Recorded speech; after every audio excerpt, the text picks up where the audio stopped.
الكشف عن ملفات سرية بأرشيف الحزب الشيوعي الصيني تحت اسم قائمة التطهير، بحيث تحتوي الملفات على إحصاءات شاملة عن موظفي شينجيانغ في الخارج وإحصائيات حول موظفي أورمتشي في الخارج.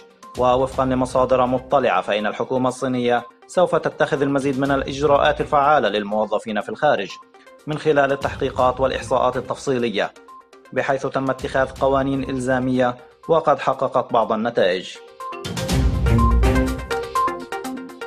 أصبح الأطفال في الصين هدفاً للمتاجرين في السوق السوداء لتحقيقه أرباحاً هائلة.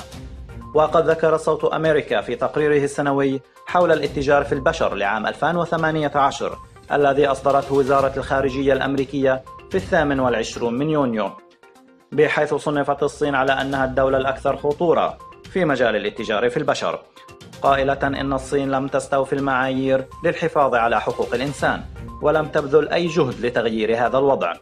وأشار عضو الكونغرس الأمريكي كريس ماث الذي لطالما كان قلقا بشأن الاتجار في البشر بالصين إلى أن هذا التقرير يظهر بوضوح أن الحكومة الصينية هي من دعاة الاتجار بالبشر، وأن الحكومة الصينية سيئة للغاية في انتهاكات حقوق الإنسان، وأن الدولة تدعم العمل القسري.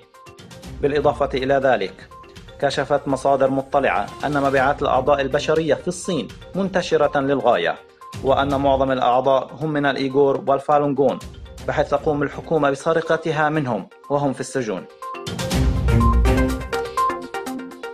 استخدمت حكومة الحزب الشيوعي الصيني على نطاق واسع تطبيق عين النسر في أماكن مختلفة لتسجيل ومراقبة الحياة اليومية والأنشطة الاجتماعية والكلمات والأفعال لجميع المواطنين في المناطق النائية والمناطق الريفية، وذلك من خلال استخدام أنظمة كاميرات المراقبة الأمنية.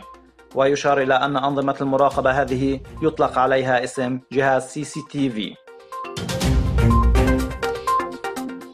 قال البروفيسور توقلاي أستاذ العلوم السياسية والقانون في جامعة طهران بإيران إن أحدث التطورات في إيران تزعم أنه إذا لم تتخذ إيران إجراءات اقتصادية صارمة بشكل متزايد فمن المحتمل أن يتم تفكيكها مثل الاتحاد السوفيتي. خلال مظاهرات مسيرات العودة المستمرة في المناطق الحدودية لقطاع غزة، اندلعت مواجهات بين جنود الاحتلال الإسرائيلي والشبان الفلسطينيون، وقد استشهد الشاب محمد فوزي البالغ من العمر 24 عاما.